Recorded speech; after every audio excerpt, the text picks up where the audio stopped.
here in the perimeter, there are no stars. Out here, we is stoned.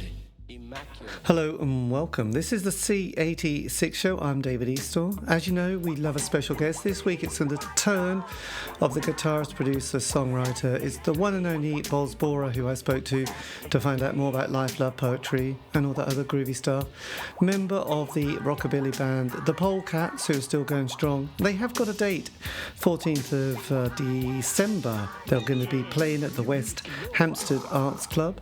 Do check out the website. I'll put a link in the notes below, and also has produced lots of other people's works, including the Norwich-based band Fireball XL5.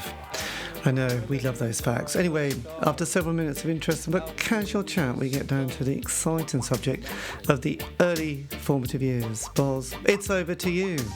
Well, yeah, I was a little bit earlier than that, but it was glam rock and it was T-Rex when I was 9. And Get It On was... and then there were the 3 songs on the B-side.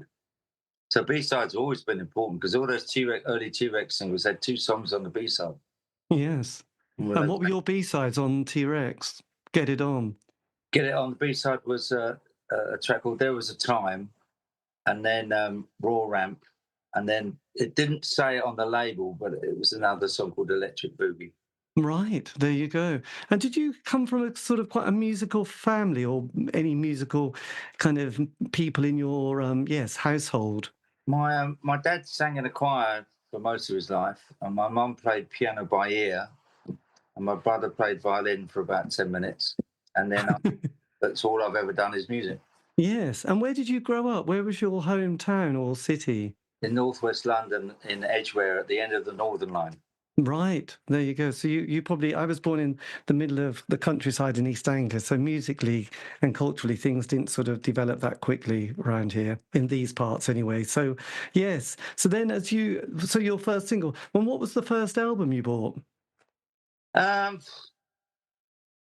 Probably Electric Warrior by T-Rex.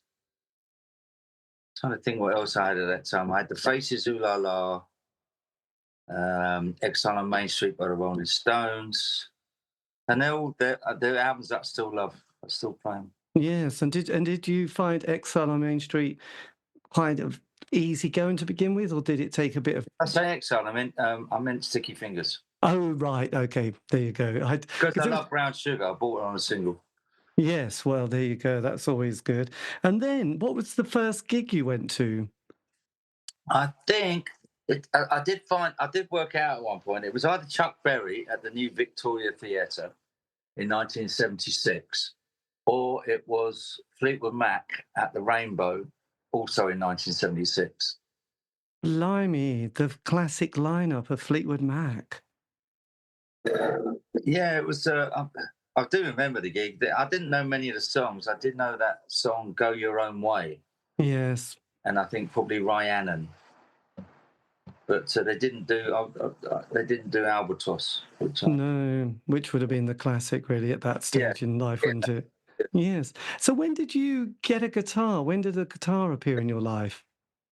At school, probably around the age of 12 or 13, there was a nylon strung guitar in the music room, and which fascinated me. And young John Turner in my class knew how to play a 12-bar, and he showed me how to play that and the Chuck Berry riff from Johnny B. Good. Right. And then I was off and running. And there we go. And what sort of, who were you trying to copy at the time? Was there any particular sort of musical genre that you were tempted with or intrigued by at that stage? T-Rex, really. T-Rex? I like all the other things that you mentioned. We were just singing Little Willie downstairs. Right. Little Willie. Sway, David Bowie, and all the accoutrements that come with the genre. Yes. And did you ever see Bowie live? Yeah, I supported Bowie. We did 2 nights at Wembley. We played in Exeter. And I played in Inglewood at the LA Forum in 1990. probably 2, we played Cosmic Dancer at the end of the Right. Morrissey Oh, together. yes, that moment. But did you see him in the 70s at all? No, I didn't see T-Rex ever. I didn't see anyone until '76, and then Yeah. punk and rockabilly happened. So I just went to punk and rockabilly gigs. Yes. And so when did rockabilly become, your sort of calling in life? Well, after the glam thing, I, we'd heard Chuck Berry do My Ding-a-Ling, and a friend of mine up the road bought 20 party hits, and there were all those classic Roll Over Beethoven and Johnny Be Good and Bye Bye Johnny. And I started listening to those. And then when I met Tim Polecat, he had Eddie Cochran. And we kind of went down that avenue, which is rock and roll. And then we went Teddy Boy. So there was a band called Crazy Cavern. And then rockabilly was there, but it wasn't called rockabilly. And then it was just all part of rock and roll. And then it became the main thing that we listened to. Yes. And then we listened to punk rock as well, which you weren't supposed to if you were a Ted. But No, you were sort of musically fluid at this stage, weren't you? You weren't keeping tribal at all. I was a sponge, just drawing from everything that I could see and hear. And did you come across Levi and the Rockets? Yeah, we met Levi, pardon me, at the Royalty in Southgate, probably in around 1978. And I remember seeing him play at the Venue with Whirlwind and Ricky Cool and the Icebergs. And I remember Billy Idol getting up and singing 20 Flight Rock and getting the words wrong. So, and that was just soon after that, he left and moved to Los Angeles. Yes. Not to come back for a couple of years, and then we did a load of shows together when he came back with the with the Ripcords. Right, there you go. And had you met Smutty Smith at that stage? Trying to think when I met Smutty. Well, he would have played with the Rockettes when I saw them play at the Venue, but then they went to America, and and they split up, and the Rockettes continued on their own without Levi. So I didn't meet Smutty. I remember meeting him at Gaz's Rock and Blues, probably around, must have been the mid-'80s at the time I met him. Yes. Well, I just remember he had a fantastic story of just, it was, I think, a person connected with David Bowie's, oh God, he was a photographer as well as a scenester who was quite enamoured by Sputty and Lee Childers. Lee Childers, yes. And then he suddenly found himself in New York with Andy Warhol and... Yeah, it's an amazing story. And Lee was an amazing man too. I kept in contact with Lee, and I had breakfast with him shortly before he died. Oh my God, yeah, because he's one of those characters, unfortunately, you're thinking, oh yes, there must be some book or documentary about him, but he seems to have just unfortunately slipped really through the net because he's got a fascinating story. And then it gets more fascinating. I see some pictures sometimes, and I go, "That's Lee," or Lee took that picture. It's quite amazing, really. yes, well, he was there was another character, and they did make a film called on Danny Fields, who was this person who worked with the Doors and Nico and Iggy Pop and the Ramones. And yes, again, he was just one of those characters who made things happen. They always seem to go quite wrong. But he has a great story, and there's a lovely film about him. But Lee Childers is just one of those characters. And I also bought his book of photographs, which was quite stunning, really, at that point. So then, when did the Polecats? When did you sort of call yourself the Polecats? Well, we started doing gigs under the name of the Cult Heroes, which wasn't very rockabilly, more punk, really. We became the Polecats probably in mid-'78, and we did a demo session, which ended up being our first single, which I used to sell at school. Right. 10 years old. Is this Rockabilly Guy? Rockabilly Guy on Nervous. on Nervous Records. And then you followed it up with John I'm Only Dancing, David Bowie classic as well, which was on Change as One Bowie. We kind of started to build up momentum. We supported Matchbox at the Music Machine, which was good. And then the Stray Cats came over and got loads of press, and we hitched on the back of that. And we signed a deal with, we did a tour with Dave Edmunds in 1980, at the end of 1980. We toured England. And then we signed to Phonogram around Christmas time, 1980. Then we started recording with Dave Edmunds, and John Wayne Dancing was our first single. Right, so there you go. And was that a hit? Yeah, it was top 40. I think, did we do Top of the Pops? Yeah, well, I think we did Top of the Pops with it. Yeah. I mean, did it, at that stage, because the Stray Cats had sort of got such a success, was it hard to try and get the record to have that crossover hit? No, it made it easier. It all over the country were these pockets of rockabillys. Yes. And they got bigger and bigger as there was more bands playing. It became more of a scene. Yes. And did because everything in the 80s is so tribal, isn't there? I was sort of having done so many interviews. You had the things like the new Paisley scene, you had the Gothic scene, you had anarcho punk, you had post punk, and psychobilly as well, didn't you? So how were you sort of finding your tribe? Was that quite straightforward, or was that a conscious decision? Trying to sort of work out where to go. No, we played the music that we loved, and we started playing glam songs like Johnny May Dancing, and we did Jeepster, and I think it just appealed to a younger audience that weren't teddy boys, that were looking at something that wasn't punk, that was melodic. Yes, absolutely. Wasn't mod or skinhead or two-tone came a little bit later. But yes, I suppose the beat and the specials had sort of had that just can't stop it or something. Yes. So when you did the album, was that produced by Tony Visconti?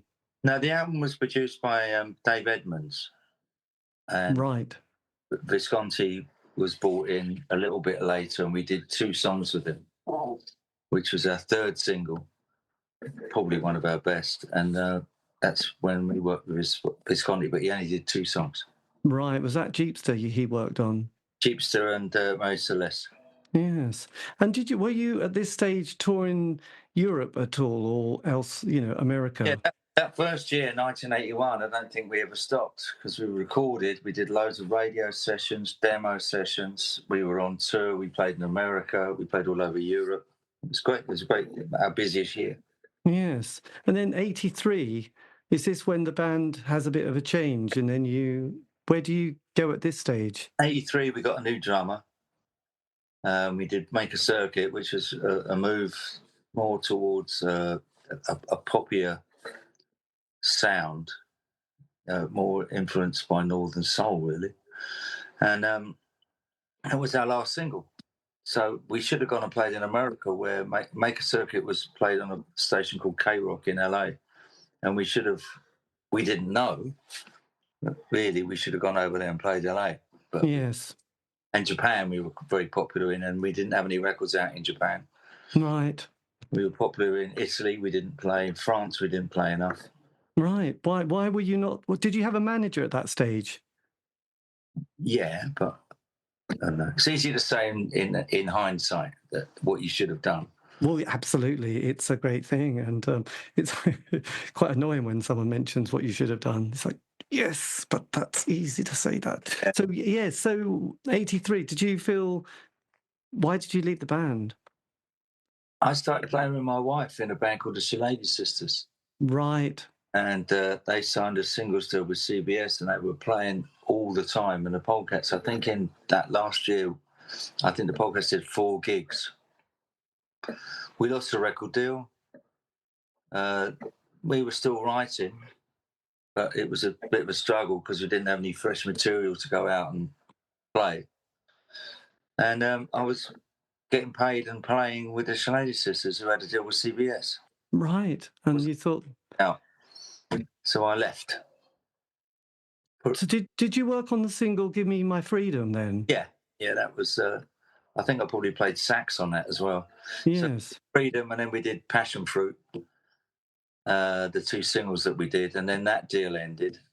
And then we formed a kind of soul-y band with Jackie O'Sullivan, who went on to join Bananarama, and my good lady wife. And we did some little tours with Captain Sensible and Gary Glitter. But it didn't amount to much. It was very difficult.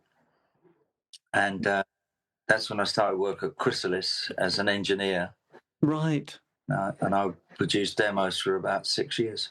Yes. But then, because I did an interview with Johnny from Fireball XL5, but you produce one of their albums, don't you, all singles?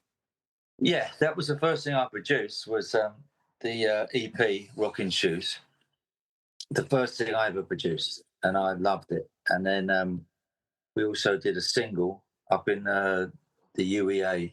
They had a recording studio. Right, so you were there. And they played quite a lot in London, and Johnny was a very good bass player. Yes, God, he's such a nice guy. And I got him in the end. I got him to play in the Morrissey band. Yes, he mentioned that. But yeah, what I do? Did you enjoy producing? Was that something? Did you enjoy being in the studio? Yeah, I didn't at first in the Polecats. I just thought it was a bit laborious, and why couldn't we just do things once? But now, of course, after 40 years, the studio for me is the place where I shine. It's good. It's a good place to sign. And were you with the 80s, were you kind of interested in things going on? Were you just too involved as a musician navigating that own journey? Because obviously the 80s suddenly keep expanding with, you had the production work of people like Trevor Horn or Robin Miller, who did people like Sade and then Working Week and that jazz scene. Were you kind of excited by what was happening during the 80s? Well, when I was producing stuff for Chrysalis myself, so chart music became more important to me, and sounds, and then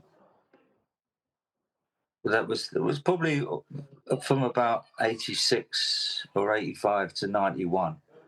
So I was in a record company. I worked at a record company, so I was there every day. Yes. And then at weekends, I'd go and record rockabilly, and I'd mix it back in at work during the week. So I spent the whole time in the studio.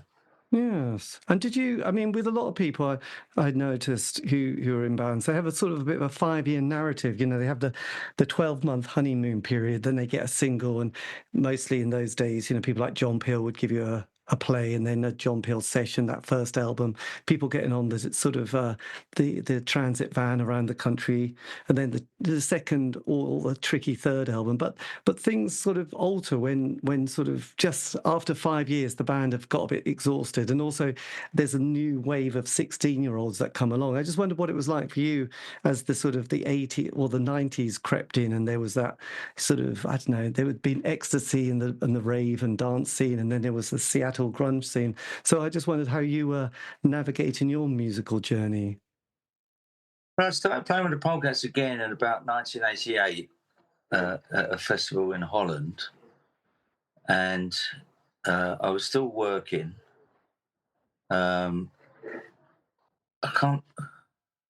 It went on to 91, and then I started work with Morrissey, and I did that for 30 years. Yes, that 30. Did that, with them working with Morrissey, did that mean that that was your main focus, or were you still doing other projects around that, or were you just having to sort of be, focused on one project? No, I did a lot of other things. One of the major things I did was an album with Adam Ant and a tour in America, which was I really enjoyed, and I love Adam. Yes. And I did various weird sessions. I did a penny whistle session once for Joan Armour Trading, and it was just a great journey, and I just kind of let it just took me wherever it wanted. I didn't really have any control over it. It's kind of decided what I was going to do by who I met.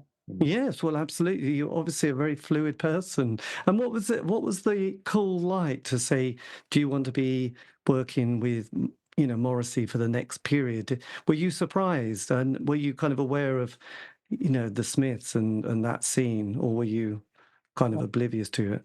Well, yeah, I knew the Smiths, but I didn't really listen to their music.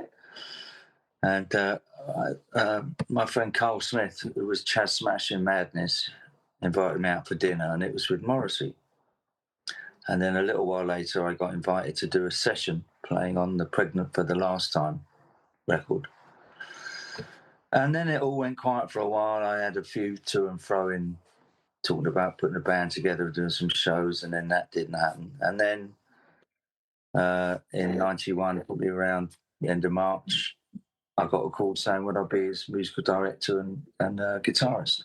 Yes. So I said yes, and then I never looked back. Never looked back. Did you already know Gary Day at that stage? Was he part of your community? Yeah, I'd made records with Gary Day when I was working at Chrysalis, and then at weekends recording bands down in Kilburn, and then would go and mix them at Chrysalis. He was in at least one of the bands, or maybe two, that I recorded at the time. Yes, amazing. And your first album was with produced by Mick Ronson. What was that like, working with such an iconic guitarist? Mick was lovely. I never met anyone who had a bad thing to say about him. He had a great ear. He was very encouraging and understanding, and he died far too early. Yes, it's horrendous, isn't it, actually? But great sound. And then sort of with being a musician, I was, and obviously have spoken to a lot of people who'd worked with David Bowie, often there was just a short project, an album at all, possibly, and then that was it.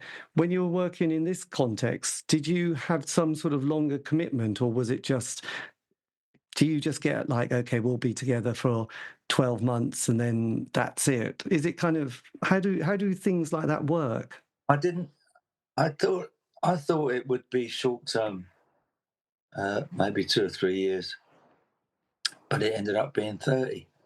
Yes, amazing. And did you all, musically on, one of my favorite tracks is Speedway. When you did you get the music together and then the lyrics came, well, the lyrics written elsewhere, or how did that collaboration work? Exactly like that. I wrote the track, and then Morrissey wrote the lyrics and the melody.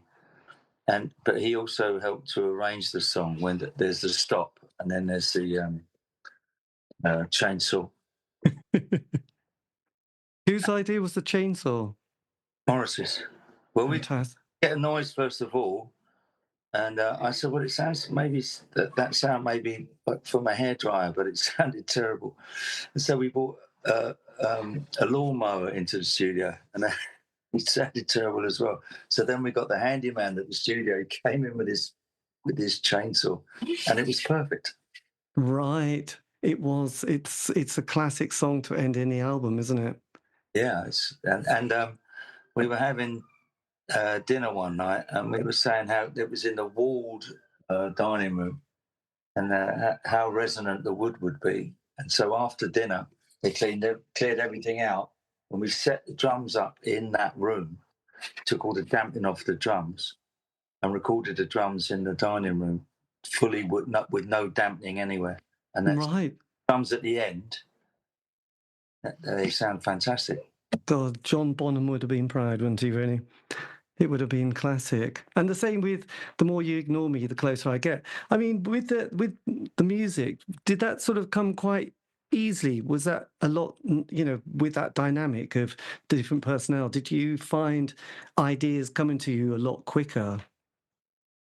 Quicker than? Well, with the Polecats, with sort of... With Morrissey, there was never any rules about what you could do and what you couldn't do.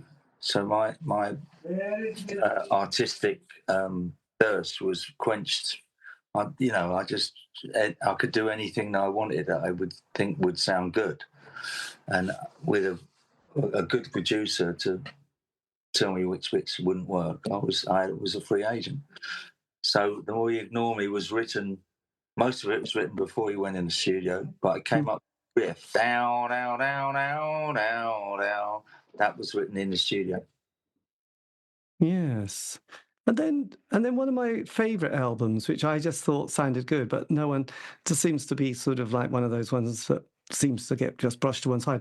Maladjusted. I have very fond memories of that. And Johnny was on that one as well, Bridgewater on bass. And I just thought it sounded brilliant. I thought a lot of the songs were good. Was that one that is one that you've got fond memories about? I have fond memories about all the records I made with Morrissey. Well, all the records I've made, really. There's not been a bad time that I've had. Maladjusted was after Southpaw Grammar, which was a little bit progressive. Maladjusted with the very long title track,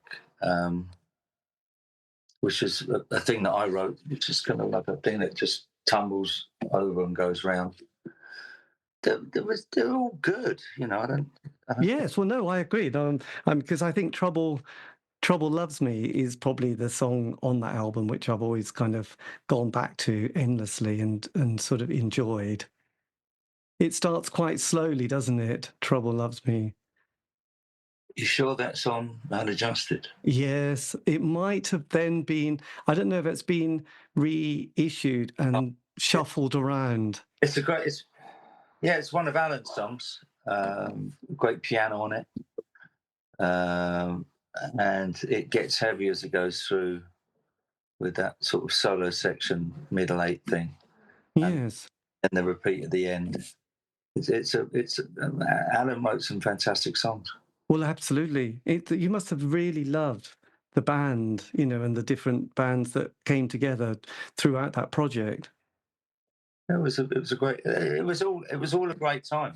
There was no bad things. No, well, absolutely. No, we loved it. I mean, there's a sort of quite a gap, isn't there? 7 years. What do you do in that sort of period between that and the sort of follow-up? Are you still making music or going off and doing other projects? What, now or then? No, between Maladjusted and the next release. We're gigging quite a lot. We never stopped playing, and we never stopped writing. So by the time we did You Are the Quarry, the songs on that had been taken form for 7 years. And that material on that album is amazing because, and anything that was not as good went by the wayside. So those songs on that album are the best songs that you'd ever get in 7 years. Yes. And playing some of them live. It was that was like a rebirth. And working with Jerry Finn, who was an amazing producer, I learned a lot from him. Yeah. I thought Tony Visconti, ringleader of the Tormentors. Yeah, so there was 2 hours with Jerry Finn, and then we did Ringleader. Yes. Which was produced by Visconti, but he came in and did the vocals and mixed it, which was there's a lot of guitars on that. How does that sort of work because Jess comes in on guitar as well, doesn't he? Jess. Oh, Jesse, yeah. So when we did Ringleader, there were 3 of us playing. Alan was there as well. And my main job was arranging that album. After we worked on the songs, was to take out bits and pieces and to work out the best bits that everyone played. Yes, because the two tracks on that one, which I thought are amazing, is The Youngest Was the Most Loved, and I Just Want to See the Boy Happy, which I just thought were amazing songs. Yeah, it was a great session. First time that we gone and recorded in Rome, and it was a great place to make a record. It was very different than being in Reading. Well, Henley. It was a new thing for us. Yes. And were you, with playing live, did you see the audience change much over that time? Did you sort of see younger people discovering the work for the first time? Well, there still is. There's sort of always new fans coming up in the ranks. It's it's always changing. People that became Morrissey fans that never saw the Smiths. Yes. Did you still enjoy playing live at this stage? I always still play live. Love it. Yeah, no, I just sometimes people find it gets too much, the travelling, the sort of waiting about. The daytime being a bit irritating, but the 2 hours on stage making it all worthwhile, but sometimes finding just can't hack it anymore. I love new cities. I went to Alaska 2 weeks ago for the first time. Blimey, what did you make? Eh? What did you make of it? It was very interesting. I mean, it's quite sparsely. Um, what's the name? There's not a lot of people there, and then the No. mountains are in the back. Well, we went, as I say, 2 weeks ago. I don't think we could go next month. I think it would be too cold. We were going to go out in a boat, but the weather was too bad. Yes. So it was starting to close in. It was, yes, it was a bit. Have you always based yourself in the UK, or have you moved around and lived in different places? I live in Portugal. Are you in? Oh, yes, Portugal. That's where you've gone now. Oh, you've got your studio there now, haven't you? Been resident in Portugal for 4 or 5 years. Right. And does that suit you? Yeah, I think it suits my blood pressure. Suits my health all the way around. The air's very good. There's more sunshine hours than anywhere else. Yeah, it's funny. I've met a few. There was a German producer who worked on various bands, but he also produced the famous song 99 Red Balloons and has had studios around the world, but has now relocated to Spain. And it just feels like this is going to be where he's going to stay for the next period. So I think the climate and the weather and the culture is where he's gravitated. Was that one of the reasons for Portugal? No, I nearly bought a house in Ireland, and our tour manager Charlie Brown kept telling me how great Portugal was. So we went for a few days and stayed with him and looked at places and bought a place. But the guy, I think he was the bass player from Nina's that did 99 Red Balloons. He died maybe 10 years ago, but he had a studio and he lived near my place. Oh, right. He had all his gold discs were on the wall, were all for that record. Well, yes, there was a lot of gold discs, I would imagine, for that one. Absolutely. Yes. And just going, the other track that you were quite involved with, which is another one of those great hits, I'm Throwing My Arms Around Paris. Paris, yeah. It's an epic song. Did you, was this one that you also sort of had worked on musically before the lyrics came into the equation? Always. I wrote that song on the road. I was in Sparks, Nevada, and after the gig, I was playing the poker machine at the bar with the lighting guy, and we got 5 aces, and we won a couple of $1,000. And I think the next day, I took my money into the Guitar Center. I think it might have been in San Francisco, but that's quite a long distance away. And I bought a little recording machine, and I started to write songs on the road in my hotel room. And one song I wrote was Paris. Right. And we started playing it after a couple of weeks. And then we recorded it quite quickly. It's a very short song. It's kind of based around 60s girl pop, really. Yes, but it has such an optimistic vibe, doesn't it? I think it's a great song. It's instantly catchy, actually. And then sort of, with some of the releases, there's often been problems with labels and getting it released. Was that frustrating for you as an artist to sort of deal with that side of life? No, it wasn't. It wasn't ever my concern. It wasn't ever my name on any record contract. So in that way, I was a hired hand.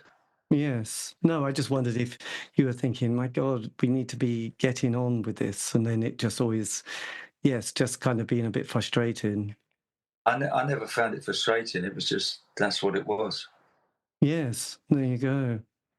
Oh. And I think it was as well. Pardon? That's the way Morrissey was as well. We didn't get in the way. It was just that we still had to keep going. Yes. And then with your recent projects, you've got your studio in Portugal. You're back with the Polecats with live dates. Where are you are you still working with Morrissey at all, or is that sort of No, I haven't played with Morrissey for 5 years now. right? And was that a decision that you both made, or just? Wasn't a decision I made. I have no. So I honestly don't know. So I'm not sort of, yes, I didn't know. One can only ask, but Yeah. No, it wasn't a decision I made. yes, But 30 years I thought was a fantastic. I've seen the world. I've written some great songs. I'm quite happy with my lot. yes, well, absolutely. And then sort of going forward, is it the Polecats as your main kind of focus now with sort of doing production work? Well, we've made a new record, which is quite exciting. I think the first one after 30 years. Tim lives in Palm Springs, so it's a bit hard to organise gigs. I live in Portugal, so we do these sort of concentrated periods of gigs for a couple of weeks or 3 weeks. And our next slot, we have a festival in Spain coming up before Christmas, and a show in London. Yes. So it's not really intensive. But then I've got a load of other projects. I'm working on my new solo record, which is quite exciting. So I'm getting some good reactions from my friends to be on the record. Right. Yes. Do you have quite a community of people around that you can sort of not lean on, but pull, Well, I've just talked it through with the guy who puts the records out, and we came up with some people to ask, and no one said no so far, which is great. Yes, absolutely. It must be quite something. And with your guitar playing, has that changed much over the decades?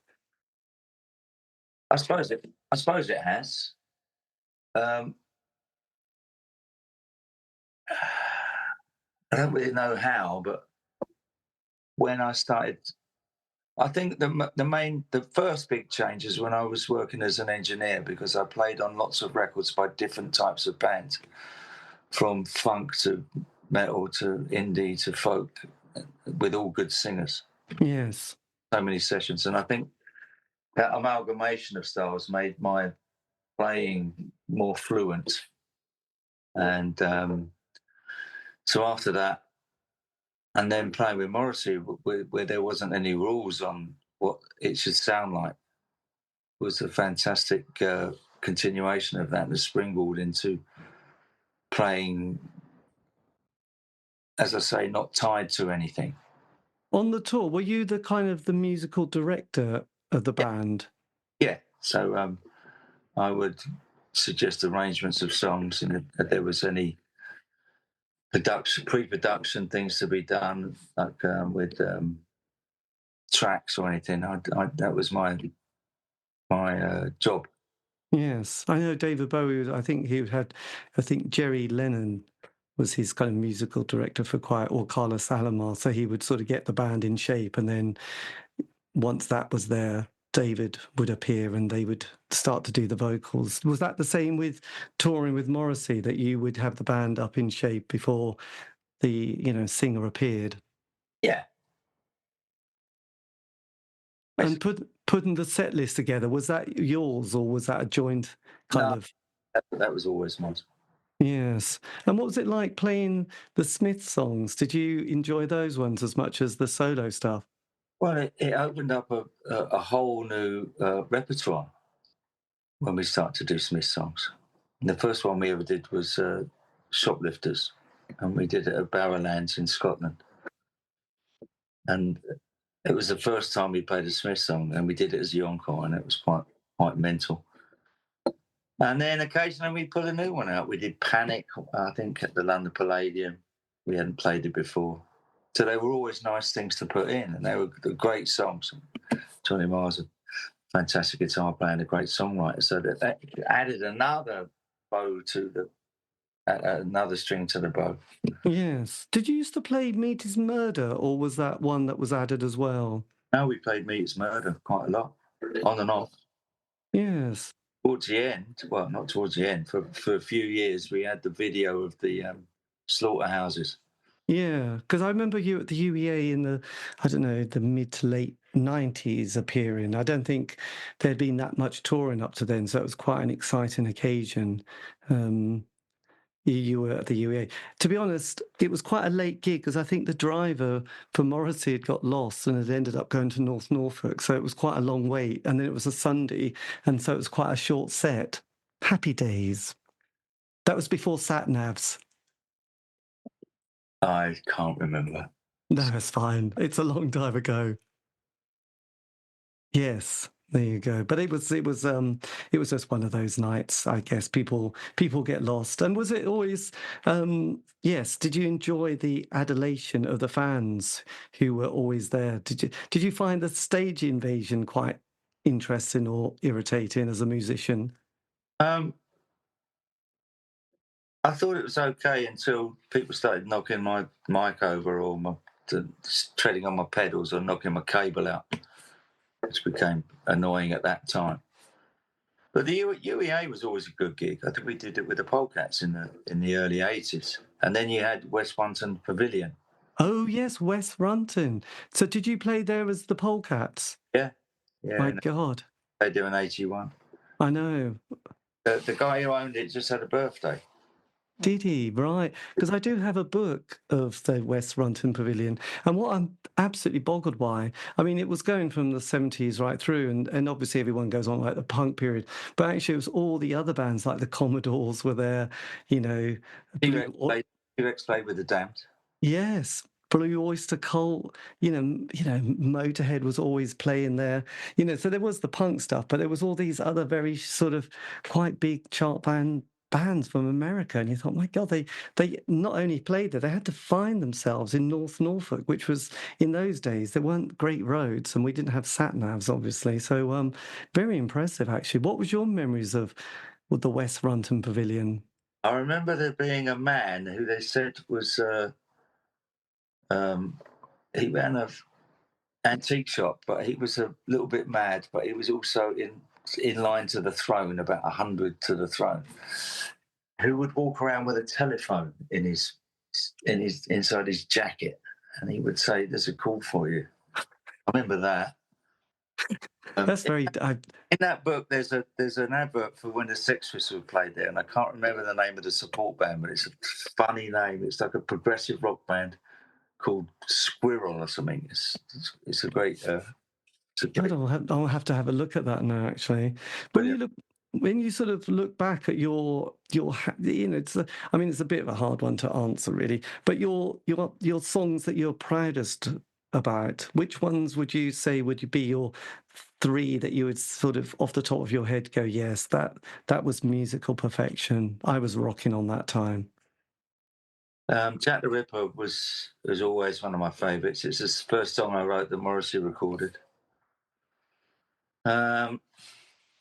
Paris is always a favourite, and it's normally the next record, the next thing I'm going to write. But I'd say something like Scandinavia. Those the Scandinavia or the Teachers Are Afraid of the Pupils that have a classical sample in the background, but then a rock and maybe a hip hop drum sample on it that kind of draws everything together, and no one else would do that. No, my God, I'm gonna have to go away and study your musical arrangements at this stage. Was this? Would you have sort of ideas in the middle of the night, and you'd have a recorder at your bed if you suddenly did your Keith Richards moment? Thought, my God, that riff is amazing. I must get that down now.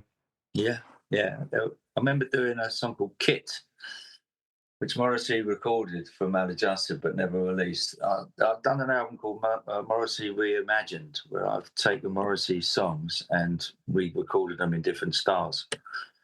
And Kit's on there, sung by a friend of mine, an amazing singer called Jimmy Necker.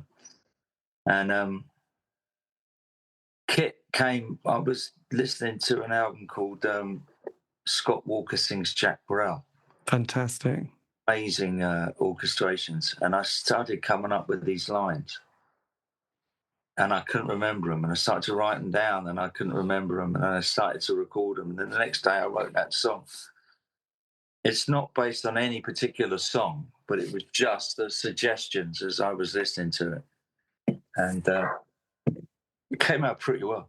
Yes, absolutely. And did you get inspiration from sort of other art forms like film or, I don't know, exhibitions, paintings? Did you ever sort of engage in sort of other worlds to try and get ideas?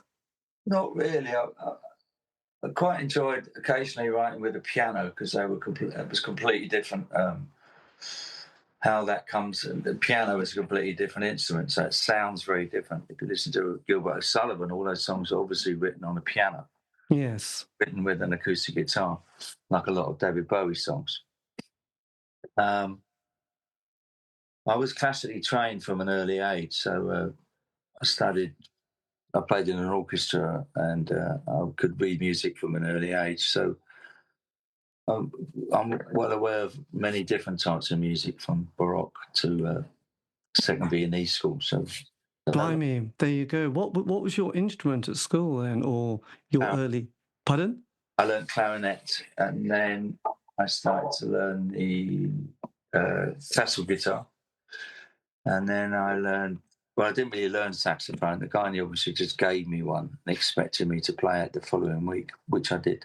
Yes. Well, I guess if you did the clarinet, I guess you were part way there. Yeah, very, very connected. And then I took piano lessons just before I started work at Chrysalis. So, Right. and I play double bass, and I'm kind of all rounder, really. Are you a student? Does all forms of music fascinate you? Yeah, there's good and bad everywhere.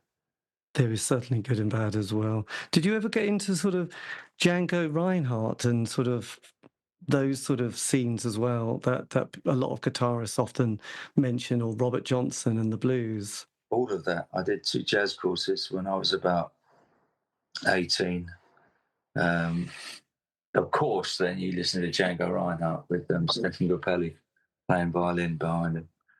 Of course, you listen to Robert Johnson. If you listen to Rolling Stones, and then you follow it back in those amazing tracks that Robert Johnson, when he supposedly sold his soul to the devil. I don't know. Yes. Yeah, it's all part of the history of it, and I'm always looking for new music, new things to appreciate. Yes. Did you enjoy playing festivals during your sort of period? Was, because the Glastonbury one, was often one that people often talked about. But did you play many festivals, and which ones were your most fondest moments on the festival circuit? Yeah, I remember playing Glastonbury. Remember as you drove, but it rained for the whole weekend, and I remember as we entered, it was about a mile to the dressing room, and I never saw one smiling face. Everyone was covered in mud. But I enjoy playing festivals. I don't think I'd go to one. No. Having Yes. having seen so much rain. Yes, it's either too hot or too wet, but you're outside, aren't you? And what was what country particularly did you enjoy playing in? Was there a particular country that, I mean, obviously a lot of people liked Argentina. I think the Rolling Stones did, and I think Lemmy used to like Germany because they were very dedicated to Motorhead. Did you have a particular country that you enjoyed playing in? But if you talked about dedication, I suppose it would be Mexico. We played quite a lot in Mexico. It was quite amazing. We got an amazing reception there. I enjoyed everywhere we played. I don't think there was any place that I didn't enjoy being in. I love traveling. I love experiencing different cultures and different people. Yes. But Mexico was definitely. What was the connection with Mexico? Because that was obviously something that, one started going, yeah, it's got this massive following from Mexico. Was that something that gradually happened, or kind of happened quite immediately? It gradually happened. It must have been through Los Angeles and for the Mexican kids in California latching on to Morrissey, his heartfelt lyrics and the fantastic melodies. Yes. And then when we went to Mexico, we were like full on rock stars. That must have been quite delightful at times. Funny. Did you have any scary experiences on the road with, either fans or accidents or anything like that, or electrocutions? Because occasionally you hear horror stories of, near misses. Did anything like that ever happen with you? Was an earthquake in Mexico. Just as we finished the sound check, things started rattling, and we had to leave the building. We weren't allowed in until they were certain that there were no aftershocks or no secondary earthquakes. Apart from that, no lighting trusses ever fell down. No one got electrocuted. No one died on stage. Yes. And what was the? And I was going to say, what was your favourite sort of combination of musicians that you played with? Was there a particular chemistry with certain people? Oh yeah, I mean that everyone that played with Morrissey was good. The Polecats are all amazing musicians. When I played with Edwyn Collins, I got to play with Paul Cook from the Sex Pistols. He was another amazing player, lovely drummer to play with. There's a guy called James Wellborn who plays with his band's called His Lordship. Amazing guitar player, loved to play with. I played with Morrissey when Alan White couldn't play. I played with a guy called Little Barry for 3 weeks, who was an amazing guitarist. I've been very lucky to play with some amazing. All the drummers Morrissey's had, Dean Butterworth, Matt Walker, they were all accomplished and amazing players. Yes. Played with some of the best people I think I played with. Amazing musicians, actually. And has there been any music autobiographies that you've read that you would recommend? Because in the last 5 to 8 years, I say 8 years, before then, there was very little written and people weren't writing memoirs. Has there been any books that you would recommend that you thought, God, that was a good read, actually? Well, I plan to do my own, but I've not done much about it recently. But so I've read a lot of musical biographies, trying to get an idea of how mine should be. Yes, good idea. I think I've read so far, and I've read a lot, has been Nicky Forbes, who was the drummer in the Rosillos. And his book is called The Rhythm Method. Ah. And it's it's a history of a short tour of America, but I thought it was very well read. Yes. Did you ever read the Ian Hunter one from Mott the Hoople? He wrote, I don't know. One in the 70s. Yes. Old Diary or whatever it's called. I read that in the 70s, but I can't remember it. Yeah, no, I've been, again, everyone's writing them at the moment, and you slowly get this pile of them building up, and they're all kind of interesting. And, the Shen from The Very Things did one a few years ago, which was quite nice. I've got fond, because he's got a little piece from Kathy Unsworth in there, who talks about being a student in Great Yarmouth, which, I don't know, it captures a moment in the 80s very beautifully. So I quite like that. And also, I love the fact that people have gone through their archives and have put in pictures and flyers of stuff that obviously at the time most people would have thrown it in the bin, but someone's kept them, and when they're put in a book, it suddenly becomes this historic document. I need to get out more, but I do love these books, by the way. I've just started the Bill Legend book. He was a drummer in T-Rex. And I've also got the Alan Tyler book. Alan Tyler is the singer in the Rocking Birds. And yes, I've done an interview with Alan. His book's excellent. And the time before last I saw him play, he did his whole set was based around the book, which I wasn't expecting. It was quite a joy to see. I'm looking forward to reading the book. Yes. So have you started making notes and sort of collating on getting bits of photographs? Can you picture what the book's going to be like? Well, I did about 4 years ago, but I've not done anything than think about it since. So I need to start work on it. Basically, I don't know. This is also very, very true. Actually, did you enjoy Morrissey's autobiography? Yeah, I did. Yeah, I remember I bought it. I must have been one of the first people to buy it. I happened to be outside the bookshop at 9 o'clock in the morning, and I found it very, very interesting. No, I enjoyed it. It made me laugh. The court thing got bogged them down a bit, but he never spoke about that really. So that was quite, for me, that was quite interesting because. And then I got to a bit where I was in it. I thought, well, I don't have to read anymore. Did you enjoy the comments about yourself? Yeah, it's nice to be noted. Yes. Do you think you'll ever do any work again with each other, or was that I don't know. it's just No idea. Hmm. Did you know that you weren't going to be working again? No. No, it's always yes, there you go. These things happen. Does it take a lot to process, or do you just have to quickly move on? Personally, I had a fear of missing out for a while, but it's sort of prepared me now for kind of early retirement. But I am really busy doing what I do. Yes. Maybe it was just time to move on, you know.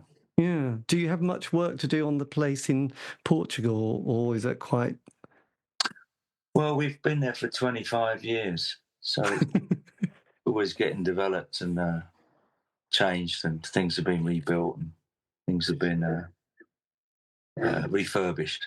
Where do you put all your musical gear, by the way? Well, I have a studio. There's two studio rooms, a live room and a control room. And it's mostly there. I have some stuff in storage in London. Yes, and that is that. But look, Boz, thank you ever so much for your time, and I really look forward to hearing more from the Polecats. This will be very interesting. I'll give you a link to the new single. Yes, that would be brilliant. And thank you again. And yes, all the best with that. And yeah, look forward to the book. I did an interview with Marco Peroni, and he sort of suddenly was talking about his book that he's going to be putting together. So I've heard that he came up with the title for the book recently, so it must be near completion. yes, and yeah, it'll be an interesting one because I was doing an interview the other night with Dorothy Max Pryor, who was in various bands with like Rima and then Psychic TV, and she'd worked with Adam Ant in the kind of very early years, or had known him, or Stuart as she called him at the time. So yeah, that will be interesting to hear what Marco's time with Adam was like. Well, he was in Rima. They did that one single on 4AD. Yes. Did you see the film Film of Rima? no, I'd love to see. Oh, I'll send you the link to the trailer. That will amuse you immensely. If you can make I think a 90-minute film out of a band who lasted 8 months and did one EP, you're doing well. See, everyone's kind of liking the digging down. Actually, I think this is what everyone wants. The most obscure thing possible, and you've got solid gold. But the three songs on that 12-inch, they're kind of very different from each other. Yes, well, that was the first single on 4AD, and yeah, and they all went on to do quite interesting things. So it'll be it'll be interesting. But yeah, we'll see what happens. But anyway, look, all the best, and thank you for your time. I really appreciate this. Okie doke. Take care and enjoy Brighton. Thank you. Okay, take care. Bye. That is the end of the interview. Massive thank you to Boz for giving me the time for that. This has been the C86 show. David Eastaugh. If you want to contact me, you can on any of the social media platform sites. Just do C86 show and my name. All these interviews have been archived on Spotify, iTunes, Podbean. It's true. Have a great week. Stay safe.